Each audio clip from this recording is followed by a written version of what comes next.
technician in boxing is indifferent to the applause of the crowd, for they understand that the art of victory lies not in the spectacle, but in the mastery of strategy and execution.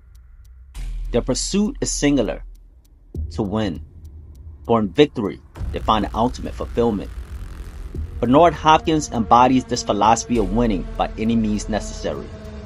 He is recognized as one of the most fundamentally sound boxers to ever grace the ring. Unbothered by the aesthetics of how a fight unfolds, his sole focus is on victory. If achieving that requires an ugly approach, then so be it. In 2009, Winky Wright remained unbeaten for the previous 7 years, boasting significant victories over Mosley, Trinidad, and Cortez. He then fought to a split draw against Jermaine Taylor, the man who had dethroned Hopkins at middleweight. The draw was controversial, with many believing Wright had clearly won. Meanwhile, Hopkins, after consecutive losses to Jermaine Taylor, moved up to the light heavyweight and defeated Antonio Torre in his first fight in the division. 42-year-old Hopkins and Wright were set to face off at a catchweight of 170 pounds. When two defensive fighters step into the ring, the result can often be a cautious and calculated bout. Winky Wright, clearly the younger man, was thought to have the fresher legs. He employed a turtle shell defense, fighting behind the high guard, a defensive stance with a forward approach. The challenge for Hopkins was to unravel this defensive puzzle. Engaging in a pocket fight with the younger fighter would be unwise, as Winky's sturdy high guard was notoriously difficult to penetrate. So how did Hopkins go about solving this issue? It's often said that the best way to get a boxer to open up is by encouraging them to throw punches, as they open up with each punch, creating an opening. Hopkins adopted the role of the rabbit, allowing Wright to take the initiative and press the action. The strategy required Hopkins to strategically move backward. By maintaining constant movement, Wright was forced to step into his punches. Additionally, if Wright followed up with his combinations beyond his jab, he would need to step forward with each punch, thus creating a small window of opportunity between every punch and step. It was within these brief moments that Hopkins found his openings and capitalized. The low lead hand served a dual purpose, improving vision and enticing Winky to engage. With constant movement, Winky was forced to step in with his jab to close the distance. To step in again for follow-up attacks.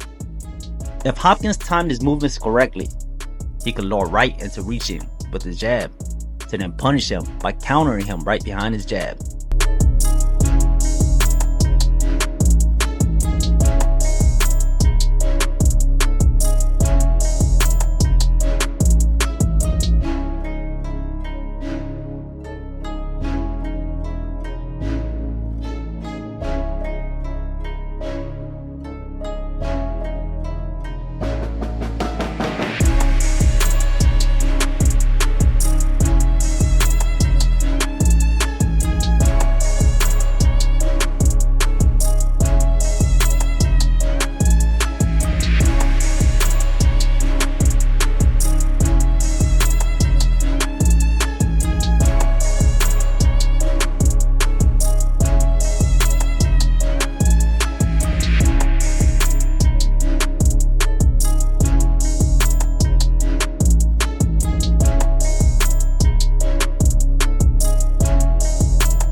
Add another layer of complexity, Hopkins chose his moments carefully, ambushing Wright at opportune times.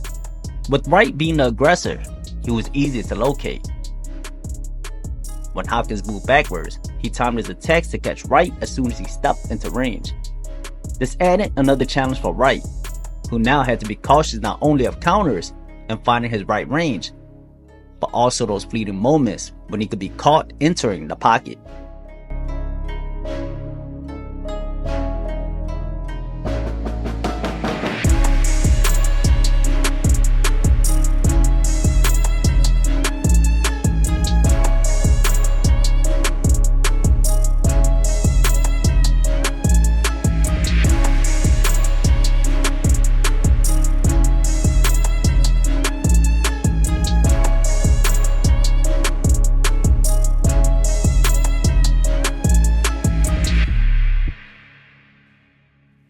None of this would have been effective without Hopkins' ability to draw Wright in and catch him off guard. It relied on continuous movement and finding those brief windows to strike before Wright could fully set.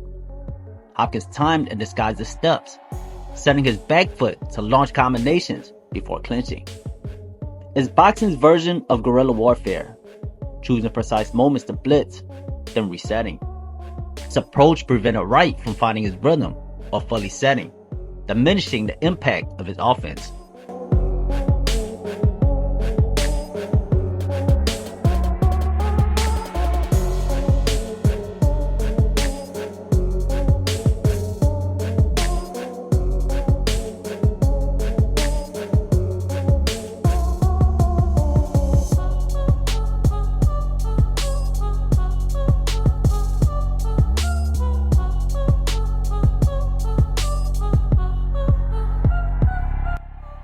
You need to focus on the feet.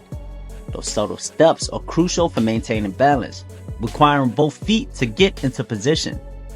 With Hopkins freely moving around the ring, he carefully chose when to ambush. He would strike just as Winky stepped in, or right before he fully set, effectively preventing Wright from setting his feet in order to engage.